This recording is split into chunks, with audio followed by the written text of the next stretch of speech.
Hey friends, welcome back to another episode of Theology Raw. My guest today is my friend Kainan Joubert, who is a covenant member at Fielder Church in Grand Prairie, Texas, where he serves as a commissioned shepherd, Bible teacher, and church planting resident. He earned his BA in communication theory from Dallas Baptist University and is currently pursuing a Master of Theological Studies at Grimké Seminary in their School of Urban Ministry. I had asked Kainan to come on the show because he experiences bisexual attractions, and I realized I have not talked to somebody in a long time about this specific topic. So I just had Kainan to come on and share his journey as he's wrestled with his faith and his sexuality. So please welcome to the show for the first time, the one and only Kainan Joubert. Kainan, it's so good to see you. Thanks for being a guest on Theology in the Raw. This is long overdue. Why don't I start just with the main question? When did you first experience bisexual attraction, and what was that like for you? Mm-hmm. Yeah. First, brother, thank you. It's been fun getting to know you over the past year. It feels like it's longer, but feels longer, this is wild. I don't know. It feels weird. I'm just here. So, but yeah, I experienced not as long as I can remember. I do remember the first time I had a crush on a girl. I was like 8 years old, and I was like, she's pretty. I have butterflies in my tummy when I look at her, that type of thing. And then I was very confused, like kind of a few months later when I was watching Smallville with my mom, and the guy who plays Clark Kent and like Superman on there. And I was like, he's also very pretty, and I feel butterflies in my tummy, and that's weird. So I kind of just ignored it and didn't think anything of it. But my story does deal with like being exposed to pornography just through general curiosity for the human body. Found out about sex through a human body book that my parents, they told me, hey, just wait on reading that until you're like 8, until I was 8, but until we have that conversation with you. Don't read the last chapter of the human body book. It was always about reproduction. Found out about sex and immediately kind of like hit it and was just like, I'm going to not tell anybody about this. And then I went look it up on the computer and then found videos. And from there, it was still me being curious, but then it led to an addiction to pornography. And then I ended up experimenting with some other kids in the neighborhood. There were no girls my age. So that's what complicated things, because that would have been my preference. But there were only other boys that were my age. So that's where things get a little wonky. Yeah. Were you raised in a Christian home? Like, did you have a faith commitment through all this? Oh, yeah. So my parents, it was funny. I was listening to one of your Patreon Q&As, and you were talking about charismatic theology. My mom grew up charismatic Catholic. There's a book somewhere on one of my many shelves about there's a Pentecostal movement in the Catholic Church. It's over on the stack over here to my right. But she grew up charismatic Catholic. And my dad grew up Catholic, but comes from a long line of Baptists, like missionary Baptist pastors and musicians. The Jouberts are kind of well known, I think, in that space. And so for them, they met each other in college. My dad wasn't a Christian. And my mom, she met him, and my dad was trying to holler at her, and she was like, you don't believe?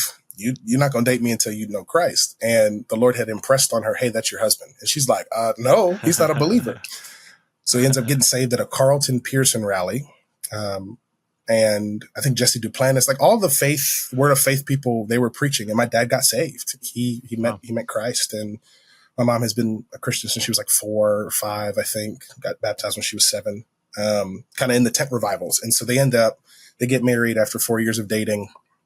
And then they end up joining a charismatic church in, I think it was Elton or Oberlin, Louisiana. My dad's from a small town out there. Mom's from Lake Charles, Southwest Louisiana.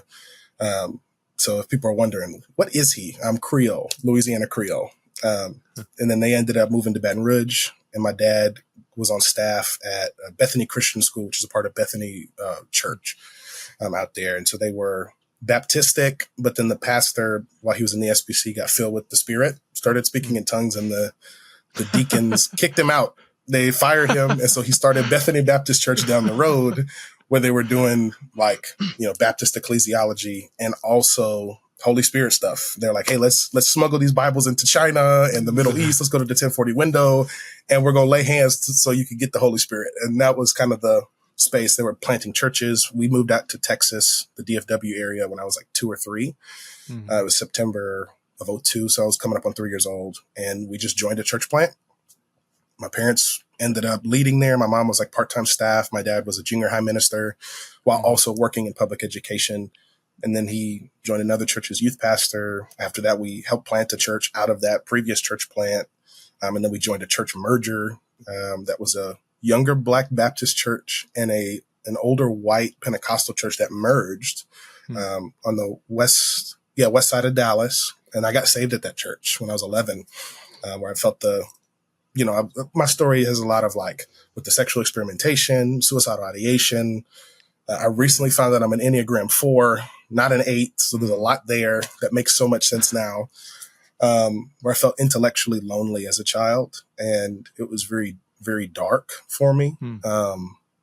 And I met Jesus. And part of it was, there's a thing on my wall. I did some life mapping with the church plant residency I'm in and was trying to pinpoint like who was that person that was very pivotal in my faith journey. And it was like, I had people, but the Lord found me. And I was looking for him the whole time in the books and the reading. I taught myself to read at 3. Wow. My parents put on phonics. And then I came to them, read a book, and they were like, we didn't read that book to you. You figured this out on your own.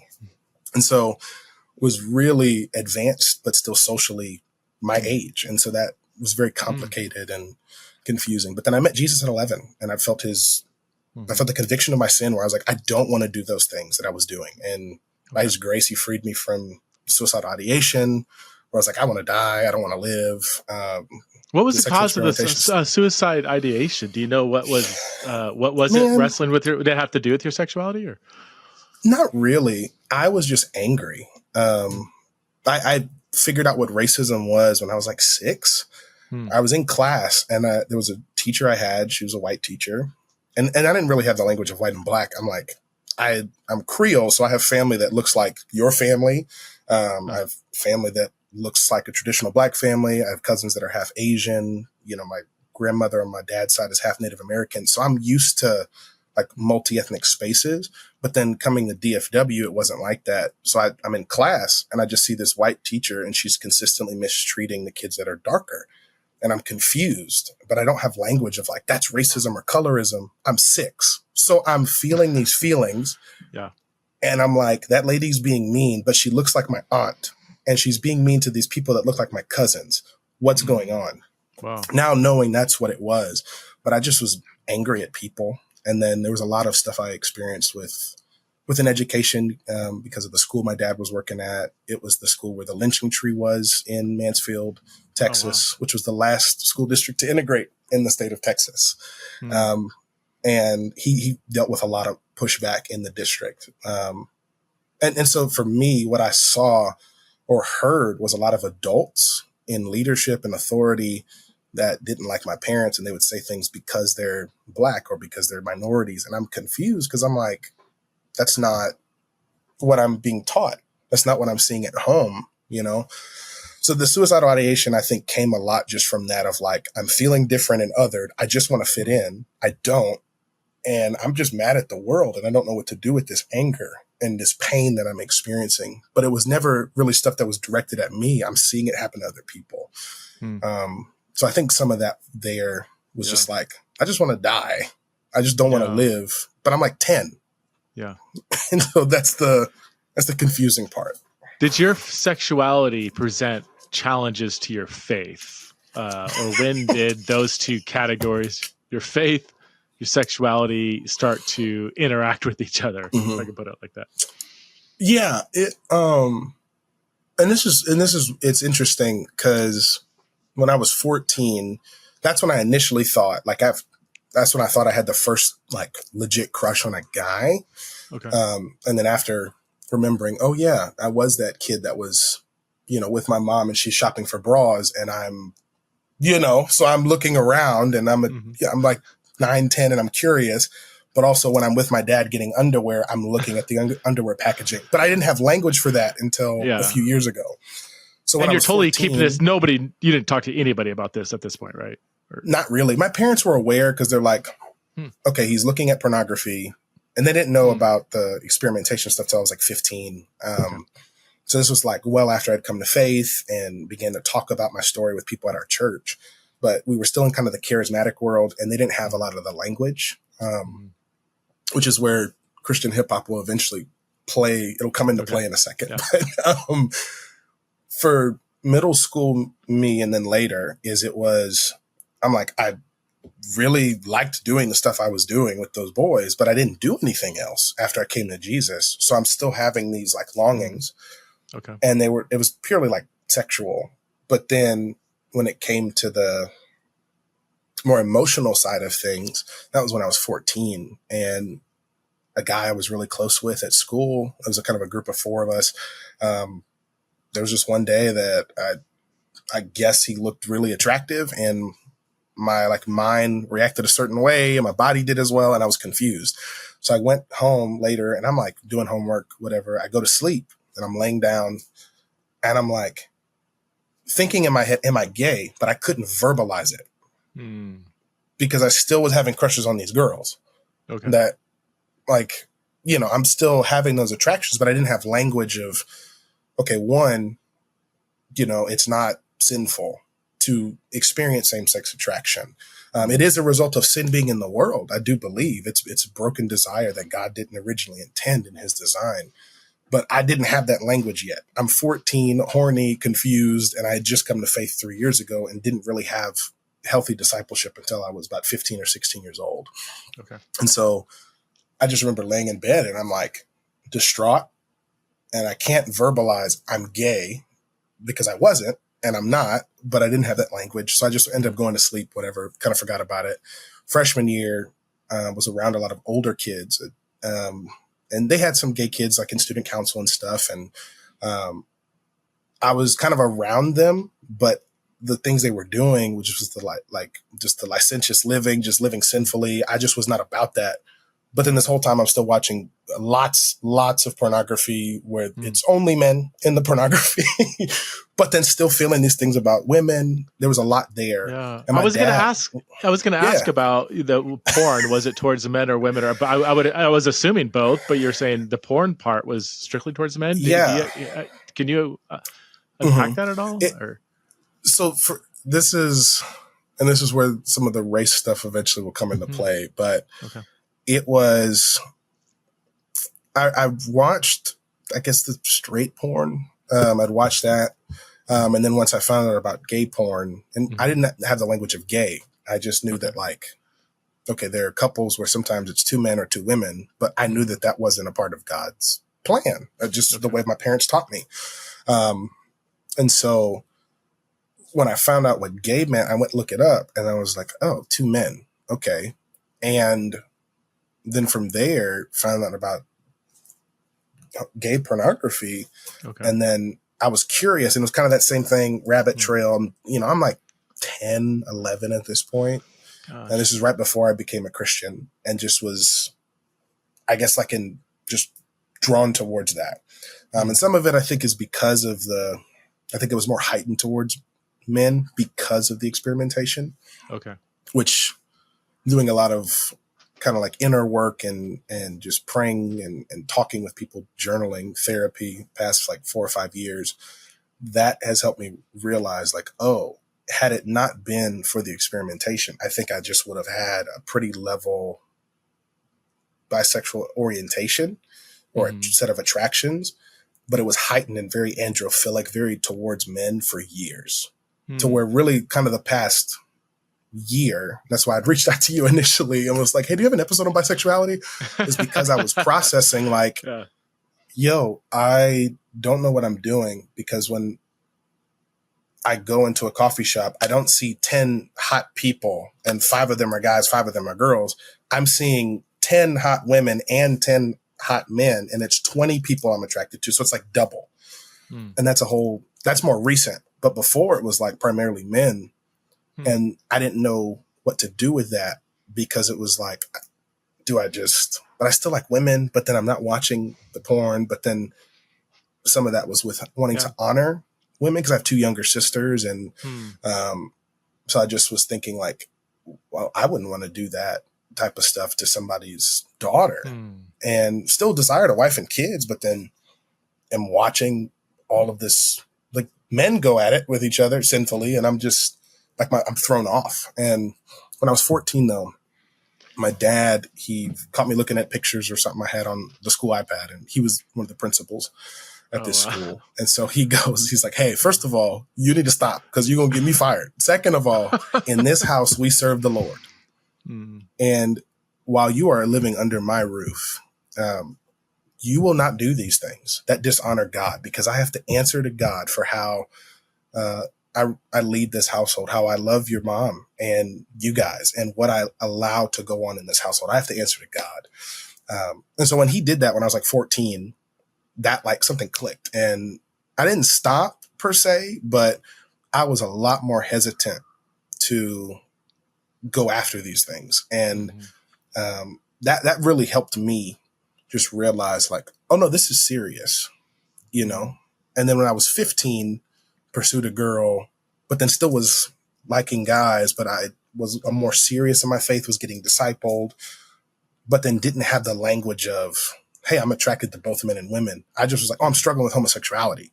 And I actually was the kid who was struggling with what homosexuality is, of the practice. I wanted to do the things I had done before. It wasn't just, oh, I think guys are cute sometimes. It's like, no, I want to do what I was doing before, but I didn't have, how do I put this?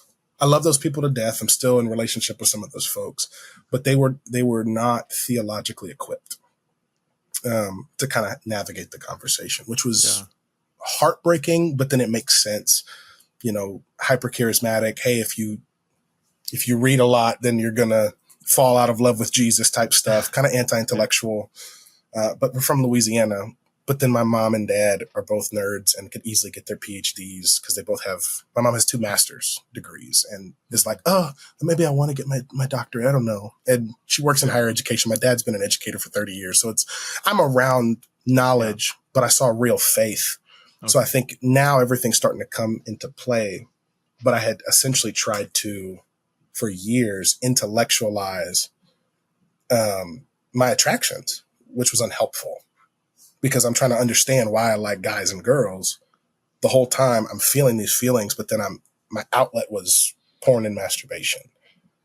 Instead of, hey, I need to confess this to people. I need to bring this to the Lord. And I just didn't have healthy formation until I got to college. My senior year of high school and then college. I want to dig into your theological intellectual journey. Before first of all, I absolutely appreciate your just vulnerability and your honesty, and I hope people are okay with that. I know some people don't experience Christian spaces where people are just very open with their stories. So they can kiss my big toe. That's where I'm at. They can kiss my big toe. What they gonna do? Fight me? I'm 6'2", 260. I'm built like a linebacker. And I'm Baptist, so I'll vote you out. And you're Baptist, so you know how to spar. I'm curious about the topic. I have not. Same-sex sexuality. I've learned a ton about. Bisexuality, for lack of better terms. Is something that people don't talk too much about. Is this kind of the black sheep of the conversation a little bit? Your attraction to guys and girls. Is it kind of different? Is there like almost like an emotional intimacy attraction towards women and more just sexual towards men? Or because it sounds, when you describe it, almost sounds like they're overlapping, but it's it seems a little different. Would that be right? Or I would say it was for a while up until. And this is like real time. This is why this is the strangest thing to me. I feel like I'm just here. I literally was writing a piece I'm about to put on Substack where I'm just like, I'm just here. I don't know what I'm doing. God's just like, hey, come on. I'm going to do something crazy. You want to take part? Sure. I'm going to save some kids. I get to pray for them. Like what happened about a month and a half ago, almost 2 months ago, I was meeting with my pastor and there were 2 questions that he posed to me. Or really 2 statements. And I meet with him monthly, and part of my seminary stuff, but also like he's been discipling me, coaching me, all that. And he said, there's two things. His name's Tony. He's a Puerto Rican man, which is a whole thing that I'm at this bilingual church now because I had issues with Latino people growing up. And now most of my friends are Latino. But he said, first, he said, you make friends very quickly and you go deep really fast. He said, consider why you do that. I think that's a gift that the Lord has given you, but also I think there's a reason from your past that you need to process. So he told me that. And then that's where everything kind of spiraled in a good way. Found that I was a type 4 through a lot of introspection and just prayer and journaling, reflection questions. I'll air it out. ChatGPT, as much as I don't like AI and the way people use it, I use it as a journal. And so not all the time, but what I'll do is put some information in it. I said, hey, this is my theological bent. These are the things I experienced. This is this, my personality types, all that. Don't always agree with me, but like I need reflection questions around what just happened today. So it would give me reflection questions. I go journal, pray, and then I put the stuff in and I'm looking like, I think it forgot that I'm, reformed. And so, yeah, I'm not about that life. Or it said something about, your dream man. And I was like, nope, God says no. So no, so there's a lot of that I'm I'm not doing that much anymore, but I was just playing around with it and was like, let me see. And the Lord met me, I think, through that in some beautiful ways where I realized in my search of all the reading and learning and all that, he was right there. Like I'm looking for him in these words in these books. And then the whole time Jesus is the word. And I'm like weeping like a baby when I'm like seeing ChatGPT generate this. And I'm like, okay. So wild, it was that question. But then the other one Tony had told me, he said, stop thinking your feelings and feel them. And when he said that, I had to sit with that. And like we met for about 2 hours and then I had to go have a conversation with a friend who I'm real close with as a guy. And he was play punching me, typical, I guess that's how some straight men show affection. He just goes and punches me on the shoulder type thing. And my body got aroused. I was like, it's fine. It's playful. I don't think anything sexual about it, but my body reacted. I got an erection and I'm confused. So I had to go talk with him and like process. And he handled it with grace. Like we're still good friends. Like I've just hung out with him last week. I think we're going to hang this week and just catch up and stuff. But it was that where I realized I had to feel the weight of, I'm afraid that this friendship might die. Because there was a previous friendship I had about 2 years ago. And I think that's kind of around the time we met. That brother had crossed my boundaries in ways that I was just kind of unaware, just was emotionally unaware. There was some things I was grieving, my grandmother's death. She'd been dead for about 2 years at that point. And she loved the Lord, but it was unexpected how she died. Like I crossed my boundaries, lots of physical touch, very inappropriate. I know now. And I went to the elders at this previous church I was a part of. And unfortunately, they didn't really respond to me well because of the way they handled conflict at that church. I respect it, but I wanted to end the friendship or create distance. And they were like, no, go and pursue Matthew 18. So I did that. But this brother had sinister motives. And then I ended up cutting off the physical touch after a while. And it was really bad. We were both in a terrible place, but he ended up going to some of the elders and lied to them about what happened.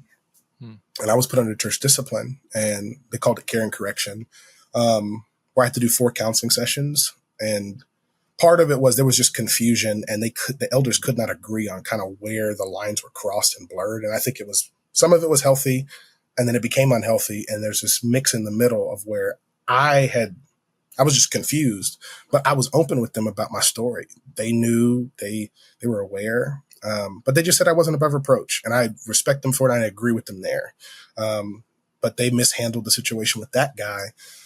And then when I was at the conference, when we met in 2024, I had just essentially been, I guess, released from, I don't know how else to describe it, but I wasn't under discipline anymore. I was greenlit for ministry again. I was able to serve. I'd stepped back from serving in the capacities I was in for about 2 months. But I wasn't friends with that brother anymore. And to be fair, I don't think he's a believer because he refused to reconcile. And not even like I'm not trying to be friends with him, but he refused to reconcile. And then also, he's clearly not straight based on the things that he had done and was like trying to push me to do. And I'm like, hey, bro, I love you, but no. And it was unfortunate, but I bring that up because that's where I went. That really scared me when all this stuff happened with my buddy more recently. And it's fine. He's good. Like, he has not crossed my boundaries. Like, and also he's straight. So there's that too. Like, he's not, trying to do stuff to me. So that's been interesting. Also navigating friendships. Like, I literally just told a buddy of mine who's a pastor at our church. We were hanging out this morning. I said, dude, I can't do the Billy Graham rule. Like, I actually can't, based off of, well, I have women in my life that I am close with. And I understand the optics of things, but the Billy Graham rule, like, just verbatim, don't meet with somebody of the opposite sex. It's great. But I'm also attracted to men. Not all men. Really, it's normally not straight men. And if they're married, that's just anybody who's married is just kind of off my radar. But I'm like, that doesn't make sense. Now, I do have wisdom. I'm not going to like regularly disciple or some of the things I confess and need to confess. I'm not going to go to somebody who's same-sex attracted and confess that stuff to them. But that's what I've uniquely put in place to steward not just my ministry and my doctrine, but my life. Because I've been hurt in the past and it's been unhelpful. I've been the unhelpful friend when I was in high school. Hey friends, I wanted to let you know about an upcoming conference that I'll be speaking at in September of this year. It's called the Church at the Crossroads Conference, September 11th through 13th in Glen Ellen, Illinois, just outside of Chicago.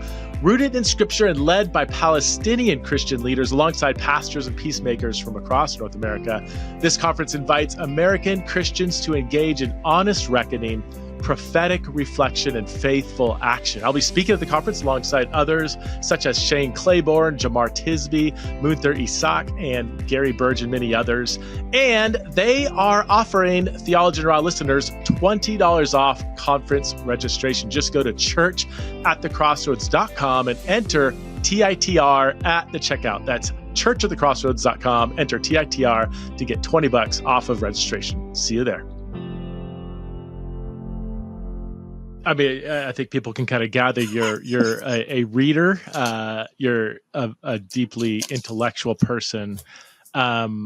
This whole time, it's been assumed that same-sex sexual relations are not a theological possibility for you. Was that ever a journey? Did you look into an affirming view? Did you want that to be true? Were you persuaded of that viewpoint at all? Or what is your what has your theological journey look like? And we should also say you're very young too. I mean, you're still at the... I'm 25. Now, my students joke with me. I met with a student yesterday and this was the funniest thing at camp. And I got to get this tangent. He was like, so when were you born? His name's Jaden. He was like, when were you born, Kainan? And I said, 1990. He said, 19? You were born in the 1900s. And I was like, bro, I'm 25. I'm Gen Z. He was like, how old were you at the turn of the millennium? I was like, fam, I was a month and a half old. I was born in November. Like, where were you during 9/11? I don't remember. I wasn't conscious. I didn't know I was alive. Like, so, but no, for me, I was 17. So what had occurred, I had switched schools. So I was in public school, kind of like most of my life, was in public school. Then I ended up going to this charter school. So I go to this charter school, predominantly white. And I grew up in Arlington, Grand Prairie, Mansfield, Cedar Hill, Duncanville. Those 5 cities in DFW are some of the most diverse. Arlington I think it's the second most diverse city. Well, actually, no, it's the most diverse city according to a recent study in Texas. And then UTA, one of the universities, is the 6th in the country. It's the most diverse. And then I think it's the second most diverse university in the state of Texas. So what I'm used to is Muslims. My neighbors across the street are Nigerian. Next door on both sides are Mexican. There's a Korean family down the street, So I'm used to diversity. And not just for the sake of it, like, oh, tokenism. Like, no, that's my life. Yeah. Like, one, I never fit in because there's very few Creole people like kind of around. But also I'm used to this. And so for me, I switched to this predominantly white school. I get exposed. I was like doing Christian hip hop at the time.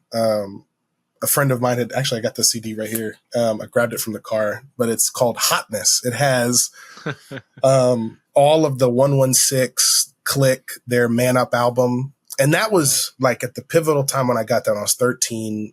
That was the closest thing I got to discipleship, was listening to CHH and then looking up on YouTube, Tripley and Lecrae and they some of them are pastors. Some of them have planted churches or they've preached. So I go listen to their sermons. And then I find out about the conferences they were doing, like Legacy Disciple. Well, I found out about Jackie Hill Perry. I found out about her, and she's doing poetry. And I listened to her, what was it called? My Life as a Stud. So I listened to that, and I'm like, yo, wait, she's following Jesus, and she's not straight. Hold on, what?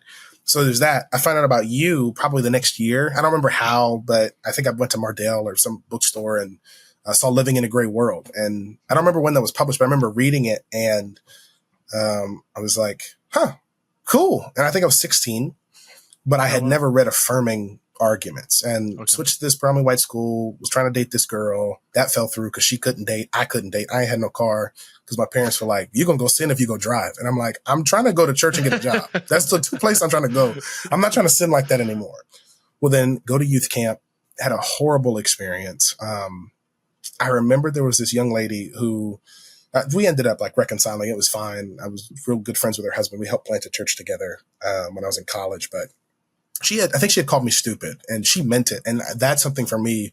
I think I had read somewhere, I forget where it is in the Gospels, where Jesus says, like, don't ever call somebody stupid, like Raka. And Raka. Whatever that was, that I like set off, and I was like, don't you ever call anybody stupid. And that was some stuff with my grandmother, because she was bilingual, struggled to read, but by God's grace, she asked for the Lord to give her understanding of the scriptures, and she was able to read the Bible, like, miraculous. And so for me, I did not like that. So I popped off on her I shouldn't have done it like I did. I was like 16. I didn't know any better. But one of her leaders, who was an adult, and they were all Latino. So that's why I had issues with Latino people for years. She mishandled a conversation with me and was just very rude and dismissive. And I was feeling a tug towards ministry. I was serving in kids ministry. I didn't know anything about like, the Lord's setting me apart for pastoral leadership. I didn't know that. I was just like, I want to kind of do what they're doing, but also I like this rap stuff, and I really like dinosaurs and animals. Maybe I'll be a paleozoologist. I don't know. But then that happens. I'm like, I'm done. So I was like, hey, Mom, Dad, can we do I have to go to church this morning? And they're like, get your butt in the car. So I get in the car, and they're like, hey, you don't have to sit in the service. But you can sit in like the cafe and just read the scriptures. And so I read through Matthew, because I was like, let me see if this Jesus stuff is like actually what it is, and not this craziness I'm dealing with here. And then I'm at this predominantly white school, and I was track captain. I don't know why they let me be track captain, but I was track captain. And the coach at the time introduced me to this freshman. I was a junior going into junior year. This freshman who was coming to our school. And to kind of, for sake of brevity, we both liked each other. There was this guy. We expressed feelings for one another probably like a month or two into our friendship. And then he approached me wanting, hey, you want to fool around type thing. And I was like, sure. And I'd stepped down from all the ministry stuff I was doing. I was like, the one thing you're not going to catch me is to be a hypocrite. If I'm going to sin, I'm going to sin. But it's not going to be, hey, I'm serving and doing these things. So I stepped down from everything. The small groups I was leading, kids ministry stuff. I just every Sunday would sit in the cafe. And these college kids would come and minister to me. They would ask me questions. Hey, what are you reading? And I'm like, I'm reading Matthew 5. Blessed is this, what does this mean? So I would talk with them. And I know their names. It was Danny, it was Joy. Ricky would come over. There was this dude named Sean, who was the college pastor, still tight with him to this day. He's a teaching pastor at that church now. And he's a Reformed charismatic, but what's my Baptist friend says, he's a saved charismatic. But, and I remember the beautiful thing is they didn't know what was going on. They didn't ask me questions about sexuality, but they loved on me, and they just would answer my questions. And I was like, why do we do this? Or I was reading in 1 Timothy about 1 Timothy 2, women teaching, and I'm confused because y'all got women pastors. What's going on? Like, I'm asking these questions. hey, why does this happen? Why did God tell the Israelites to kill these people? Blah, blah, blah, blah. Like, I'm asking them questions, and they know how to answer them. But then they also have genuine faith. And I read Matthew Vine's book, God and the Gay Christian. Do not recommend. I was very disappointed in it because what I felt in the gay affirming conversation was, and this is me at like 17, where I'm trying to fool around with this kid. Every time that we try to fool around, like something crazy happens and we never got to by God's grace. And I'll tell a story about it in a second. But I read Vine's book and I just felt like he was dismissing Eastern cultures and saying that they're outdated, which I was like, that's actually very racist and I'm good. So if I can't bring my blackness to the table, then I'm out. And what do you mean dismissing like Eastern cultures? Like, what do you? There was, I don't remember exactly what he said, but it was something about how the like Jewish tradition, in the way that they viewed homosexuality. Yeah, it was something that he said about that, that it was kind of like, oh, it's outdated and African cultures are similar. And I was just like, first of all, Jesus was Jewish on purpose. I knew that. I knew the scriptures were diverse. I knew that it's the most diverse book in the world, takes place in Africa, Asia, and Europe. So I'm like, this whole Christianity is a white man's religion is stupid to me. That I never understood that because I'm like, all people, you know. But I'm hearing this or reading it, and I'm just like, I'm not convinced. Were you wanting to be convinced? Like, did you read that book because you're like, oh, maybe this will allow me to be able to explore same-sex relationships without, feeling guilty for it or whatever? Or man, I just wanted to do what I wanted to do, and is it okay for me to do that? And I know that for me, that was what my deconstruction was. I know for other people, they're disgruntled or whatever, or they experience actual abuse or traumatic things. But for me, it was, hey, I really like this dude and I'm pissed off that this relationship with this girl didn't work out. So maybe I am just gay. So let me just see if I can fool around with him and God be okay with it. The answer is no, but that's what I was looking into for sure. And it was in kind of around February, I think it was January or February of 2017, got to Matthew 19. So I trekked my way through Matthew, got to Matthew 19. And it wasn't the singleness piece about eunuchs. It wasn't that won me. Growing up, I was big into dinosaurs. Maybe that's a sign of autism, but I was diagnosed with mild ADHD when I was 6. I didn't know till I was 16 because my parents didn't tell me for 10 years, which that didn't make sense, but I understand. As a young Black kid, they didn't want me to be overly medicated because they had seen a lot of things that were happening to gifted Black boys in education. So anyways, I was big into dinosaurs. Like, I just watched Jurassic World Rebirth and was like, oh my gosh, like, I'm so curious how dinosaurs are going to weave their way into the story, but I'll let you keep going. Yeah. So I would read these books. There's a book on my shelf literally about dinosaurs. I'm like, would go to Half Price Books and buy it. Well, a lot of the spaces we were in, they were like young earth creationists. And so like the science to me made sense. Like, I'm going to just say it. I think the earth is old. I don't know how old it is because I ain't God. But yeah, I don't think the earth is 7,500 years old. I'm sorry. Yeah. I think dinosaurs are real. And I think that, because of evolutionary mechanics and how the stuff works, I don't think an Allosaurus was built to attack a Triceratops. I think T-Rex was built for it. I think Allosaurus was built to attack Stegosaurus. Paleobiology and zoology was fire to me. Well, the creation stuff, the church we were at, people would give me a bunch of like Dennis Lindsay and all the things because there's a big creation museum that was in Dallas. I don't know if it's still there, but it was at Christ for the Nations Institute. And that's how we had connections to. I got saved at that thing at a youth revival. Well, was big into Genesis. So I would read Genesis 1 and 2. And I remember for like writing down, like, I think God spoke everything into existence except people. People he handmade in his image. I think we're just different from everything else in creation. And then So Will I came out by Hillsong. And it's the things are evolving in pursuit of what you said. I don't see an issue with that. I know some people do, and that's okay. It's not a salvific issue. I know this now, but at 17, when I'm reading Jesus quote, male and female, this is why a man should leave his father's house, so I'm like, that looks familiar. So I go back and look Genesis 1 and 2. And I was like, oh God, male and female was from the beginning. You win. Like I remember sitting at this table and I'm just like, God, you win. Like you win. So it was a Sunday morning. So and I was like, God, you win. Genesis, Matthew 19, where Jesus quotes Genesis 2:24, man shall leave his father and mother, be joined to his wife, the two will become one flesh. But he also quotes Genesis 1:27, male, female, he created them, and he kind of splices those together. So it was actually reading that Matthew text, going back to Genesis, which theologically kind of solidified it for you? Because I was wrestling. I was like, God, can I do what I want? And, this is pre-fall.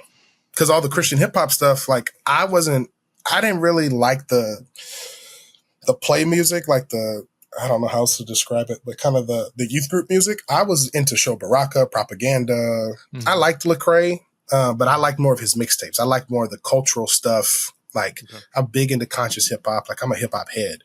But that was my thing. So they're all talking this theological talk. Like Fear of God by Eshon Burgundy is probably, that's one of the most formative albums for me. They came out 2015. So this is the stuff I'm listening to. And I'm essentially being discipled by these Christian hip hop. That's how I met Street hymns at the time. He ended up discipling me. So this is kind of all around that time. And I'm just like, I knew about the creation, fall, redemption, new creation. I knew the biblical meta narrative, but it was when I read Genesis 1 and 2 and then realized, male and female was the design. And then sin twisted and distorted things. God, you win. God, you win. I was like, you win. Cut it off with the dude. He was mad. Yeah. Ended up sharing the gospel with him a few years later, which was insane because he slid into my DMs late at night.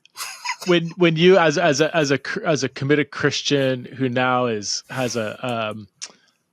you're more confident in your theological view of marriage, how did you feel about this whole same-sex attraction that you still have? Was it like a gut punch? Was it or the opposite? Was it kind of like relief, or like how did this part of you respond, if I can put it like that, to your theological commitment? You know what I mean? I think it just hit me where I was like, God, you're in charge. And I wanted, and what I knew was God is real. The scriptures are true. God is the Father, Son, and Holy Spirit. And that I'm made in his image. I knew those things, those truths. And that's what I went into it reading. And I was like, God, your word is true. And so if your word is true, whatever you say, I'm in. And I was in. It didn't mean the feelings went away. And it was like, no, I still like that dude for a while.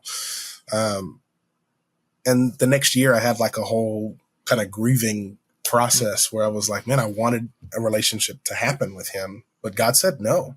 And I submitted. And I was like, okay, God, you say no. That doesn't mean I didn't cry. Doesn't mean I didn't like lament to my friends of like, I wanted to work out with him. And they're like, hey, bro, but God says no. And I'm like, you're right. You're right. Then I go to college, join a fraternity, and I'm around a lot of people who they also were same-sex attracted. Probably like about 8 of them. And then it's a frat of about 60 people. And so we were the only fraternity that was really having these conversations, but I still kind of felt isolated because most of those guys, they were gay, like, or same-sex attracted only. Like they weren't attracted to women. Right. So I'm in this space like, no, I remember there was this Nigerian girl who I thought was fine and I wanted to date her and it did not work out. And I was really heartbroken. Like there was this one girl, and like, I really liked her as well. Like tried to date her. It just didn't work out. There's just things like that where I didn't have language for it. But when I was talking with my straight friends, they were like, okay, cool. So you like women, da, da, da, da. And then I would say like, well, I was out and about and this dude started flirting with me and I had to catch myself and they're like confused. Well, then my gay friends get that, but then they don't understand that. Well, why are you dating women? Well, because I like women and I would like to be married, but I also know that's unique for me. Do people not have a category? I mean, it seems like in this day and age, people would understand there is such a thing as bisexuality, whether you like that term or not, whatever. But I mean, is it actually pretty new to people? I mean, maybe I'm living in this. I've been living in this space for too long that it seemed. Yeah, but maybe. But I mean, you're older than me. You've been around people in ways that I just haven't been. But I was dating this girl in the fall. I had said something on our first date, just kind of in passing. And then I didn't say anything about like sexuality stuff. I just said I was a bad kid before I met Jesus. And she was like, what? And so she pressed me kind of the next week. We ended up going on a second date, and it was a wonderful date. It was a great time. We worked well together. And then she did not understand once I told her my testimony. Like I told her about, Brenna Blaine and kind of like, hey, that's what she's navigating. But her story is still different than mine because I'm still attracted to both men and women. Mm-hmm. And she didn't have a category for, I guess, bi people or people that are attracted to both genders. She didn't get it. And she was like trying to, well, I don't want to like keep you from what you want. I was like, what are you talking about? I want to date you. What do you mean? Then turns out she wasn't a regenerate Christian. So that was a whole other conversation. And I was like, hey, so that's actually the reason I'm not going to continue to date you. Not this. We can work that out. But it was I don't think you understand the lordship of Christ. So that was hard for me because I'm like, dang, is this what I'm going to deal with when I date? Mm-hmm. And that's happened before. That wasn't the first time, but that was like probably the most intense. And it wasn't anything evil. It was just like, well, this sucks. I wanted it to work out with her. Mm-hmm. So... But that's what I'm experiencing a lot. But with Gen Z, and especially the college kids I'm discipling or around, I'm not being met with some of the pushback I was met with in college. Like where I would say something and people are like trying to give me a theological treatise on sexuality. Yeah. And I'm like, hey, bro, I'm going to be real with you. I've read the books. Like I would put them on you and all these other people who had written on this topic. And I'm like, just go read this book before you come and try and talk to me about sexuality. Partly arrogant, but more of what it was is I'm like, I just did not have time for the foolishness of, hey, I'm confessing to you as a brother in Christ and I trust you. Mm-hmm. And you're jumping on me about the language I use. And I remember it's one of my old pastors, Jimmy, and freed me from this. It was beautiful.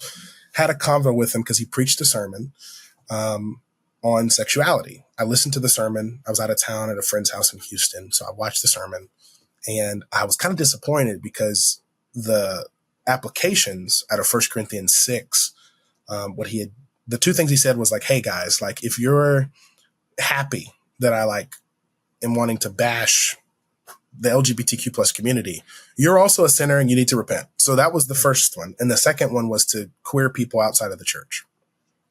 And I use queer as a blanket term. So, but I was like, well, I'm not in the middle. I'm faithful following Jesus.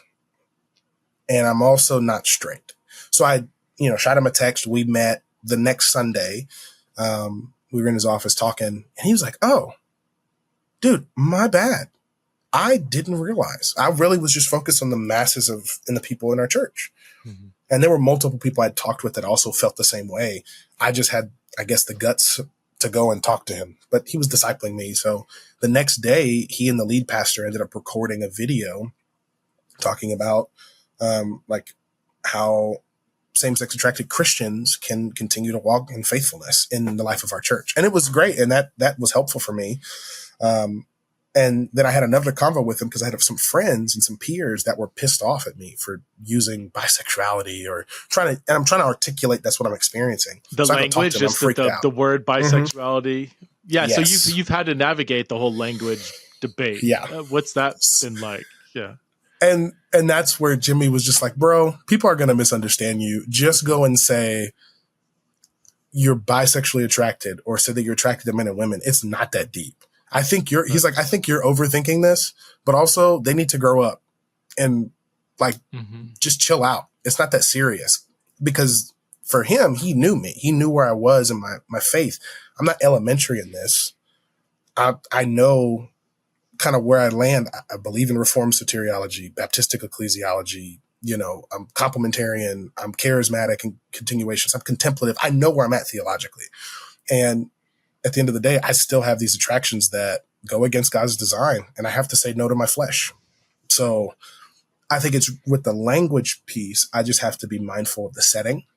Because like there's a sermon I'm going to preach in a few weeks where there's going to be 7th and 8th graders in the room. And for our church being an older SBC church, I just know I have to be very mindful with how, if I do end up sharing my story, because I'm going to talk about the law. So the whole thing. But if I share my story of, hey, I have these feelings that go against God's design, but if God says no, then I'm going to say no to those because God says no. And I just have to be mindful instead of saying, hey, guys, I like guys and girls. God says no to gay sex. I can't go and say that in that setting. I have to be mindful of that. And it's been fun to navigate at times, especially in the spaces I'm in. Yeah. For example, well, this is the example. I was with you guys for the weekend at the conference, and some egalitarians jumped on me for being complementarian. It was a fun conversation. I was outnumbered. I go to Grimké. Pack of egalitarian wolves. 100%. They're like, oh, you're complementarian. You don't believe women could use these gifts. I was like, I just don't think they could be elders and pastors. I don't think it's that deep. The next week, I go to intensive for the seminary I'm a part of, which is only men. It's Reformed, complementarian. It's Grimké Seminary. So a lot of the guys that used to be big with Acts 29 and the SBC, they run that. So I'm there. They're jumping on me. You was with them pagans last week. What you mean? Preston's a friend of mine. Leave Preston alone. He ain't no pagan. He's kind of Reformed. He's like us. He's just nice. So that's kind of the spaces I'm in. He's a nice Reformed. Everybody's all confused. Yes. What's that? Yes. Yeah. It's, I think what I realize is, I can essentially kind of code switch. And around certain people, I'm going to say I'm bisexually attracted or bisexual. Okay. Yeah. But most of the time, what I would prefer is to say I'm attracted to men and women, but don't pursue male partners. But I understand becoming all things to all men. That's a lot to say. Yeah. So sometimes these labels, I totally get the problem of giving the impression that you're making a stronger ontological statement that you're trying to make. I am bisexual. That could sound like you're communicating some ultimate deep-seated identity or fundamental aspect of your humanity rather than, the distinction. I think you even said offline, it's not who I am, it's how I am. It's part of my experience. It's not a fundamental part of my identity. But the very phrase I am bisexual could communicate that to people, even if that's not what you're trying to say. The language piece, man, it's tough, and it's become so contentious recently, and we need more conversations about it and less heat, more light. I know we're coming up on an hour here. I got one more question I would love for you to speak into. What do you, because I've heard this a lot. In fact, I've probably felt it from time to time. How do you respond to people that say you're bisexual? You believe in traditional marriage? What's the big deal? So you can just pick one or the other. We'll just pick a woman. That's valid. And what's the big deal? Is there help as somebody who experiences bisexual attractions? Help us who don't. Understand what you're wrestling with. If you did if you did get married to a woman, would your romantic and say sexual attractions potentially be, I don't want to say marriage is going to satisfy everything, obviously, but would it be I would be 100% totally satisfied? Or would there always be this kind of maybe ongoing feeling like there's something in my broken sexuality? We all have broken sexuality. There's something in my sexuality will always have this longing that is not met, that I just have to sort of give to God. Does that make sense? That's a long kind of question. Yeah. No, I hope I'm framing it right. And this is the funny thing, because most of my friends are married, and they understand, because they're like, oh, my lust did not go away when I got married. I'm still attracted to other women. Or most people aren't one person attracted. Yeah, exactly. And I think that's where I'm just trying to explain to people, yes, of course, there's things I have to wrestle with things I've done and how my body reacts and responds to certain things. And most of the time it's if I'm hugging a friend and I get aroused, it's not really sexual. My body doesn't know what to do with the oxytocin because I've sexualized this for 10 years. Wow. So there's that. So I'm like, okay, that's fun. But then with the marriage piece, I want to get married to a woman. That doesn't mean I'm not going to not be attracted to other women or men. I just know, well, God says no. So I don't have the option to cheat. Right. That's a sin. And I fear God a bit too much to where I know, hey, I'm not going to go and have sex with men because that's a sin. I'm not going to go and right now have sex with women because I'm not married. And it's to one woman, one natural born man, one natural born woman for life, unless there's unforeseen circumstances of death or adultery or abandonment or abuse. Like that's kind of where I'm at. And so for me, I think what I would want people to help them realize is like, hey, look, if I talk to gay men and I ask them what they're attracted to in a man, it's probably the same. But if I talk to a straight man and ask him, hey, what are you attracted to in women? It's going to be the same. The tension is when, like prime examples at a coffee shop a few weeks ago, there's a girl who I found really attractive. I know her, I'm friends with her, all that. Well, I can't pursue her. She's dating somebody. Fine. There was a guy who was very attractive and he was giving me eyes and I'm over here like, I really want to sin right now, but I came to this coffee shop to read Psalm 9 and to write and journal and then read on the doctrines of grace and Baptist life. That's what I came here to do for an hour before I go to this church planting residency thing. So I'm like, okay, that's fine. That's fine. I have to wrestle with this body of death, but I have the mind of Christ. And then be reminded that there's no condemnation for those who are in Christ Jesus. And it's not easy. I was weeping a few days ago and was confessing to a friend after like some stuff had happened. And I'm just like, what's going on? And at the end of the day, I'm like, Jesus is better. Jesus is better. That's what I was praying about the podcast last night and was just like, I was crying. I was just like, Jesus, I just want people to know you more and more through this conversation with a buddy of mine who I looked up to for years. And now through an accident, I know personally, like literally I was hungry and had to pay bills and I could not eat. And so then all the guys were like, sneak to the speaker dinner. And I was like, cool. I go to the speaker dinner. I didn't know it was at your house. And I'm like, oh gosh, I feel like I'm intruding. And you're like, who are you with? And then we end up talking and it was fine. But it was, I feel like I'm just here. Like, how did this happen? I'm just taking it one step at a time. I thought you were streets bodyguard. Yeah. I'm just here. And at the end of it all, man, like with the sexuality stuff, that's a big thing of what I do experience. Like that's probably number 1 or 2 of stuff that I'm wrestling with on a daily basis. Mm-hmm. But I was on the way driving home from the coffee shop I went to, which is funny. It's called Inclusion Coffee. It's a wonderful coffee shop. And run by some Christians who are legit Christians and not fake ones. But I drove here. People were driving crazy and I was pissed off. And I'm like having to repent. God, I'm getting angry over silliness. Why? I'm freaking out about this. Like, hey, it's not that deep. It's not that serious. Just slow down. Stop rushing. I'm trying to figure out a potential career move out of public education into something else. And so I'm like, hey, like my church plant residency is unpaid. So I'm like, hey, I'm 25. I can't plant for another 3 years. So I have time. God, what's next? I'm trying to trust him in all these things, especially with my sexuality. Mm-hmm. And to anybody that's listening regardless of what they do struggle with, I'm just like, hey, look, do you trust Jesus as something I think you had said it, the risen King of the universe? Mm-hmm. Then trust him. He's inviting you into whatever it is. Take his hand and go see what's going to happen. God saved some kids and restored the joy of salvation to a kid. All these things that are just beautiful that I'm just like, I'm just here. He was going to do this without me. With or without me, he was going to do it anyways.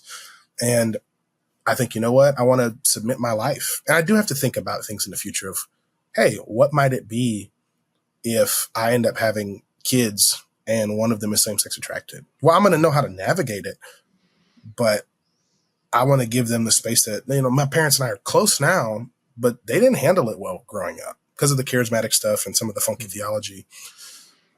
But yeah, I want to be able to answer some of those questions and help them navigate in a way where I wish I could have gone to my parents and say, hey, I look at girls and they look really cute. And then I also look at guys and look really cute and I'm confused. My parents didn't have the language to navigate that. they were navigating their own trauma and things, actual trauma, not, oh, somebody bullied me, like abuse in our family, physical abuse that we had to, by God's grace, we got to heal from together, 3 generations. But yeah, I'm like, at the end of the day, I just want people to experience wholeness and freedom in Christ. But it's also, it's not even a journey. It's one day, one step at a time. And I don't know what it looks like. The next time, if we have a next time on a conversation, I might be married. I might not be. I don't know. I'm just here. You know? Shout out to Kainan. Cody. Cody was like, you're going to talk with my dad. So that's right. Well, Kainan, man, it was great talking with you on Theology Raw rather than just hanging out at the conference. But man, appreciate again your honesty, your vulnerability, and thanks for the courage to have a public conversation on Theology Raw. Really appreciate you, brother. Yeah. Thanks, Preston.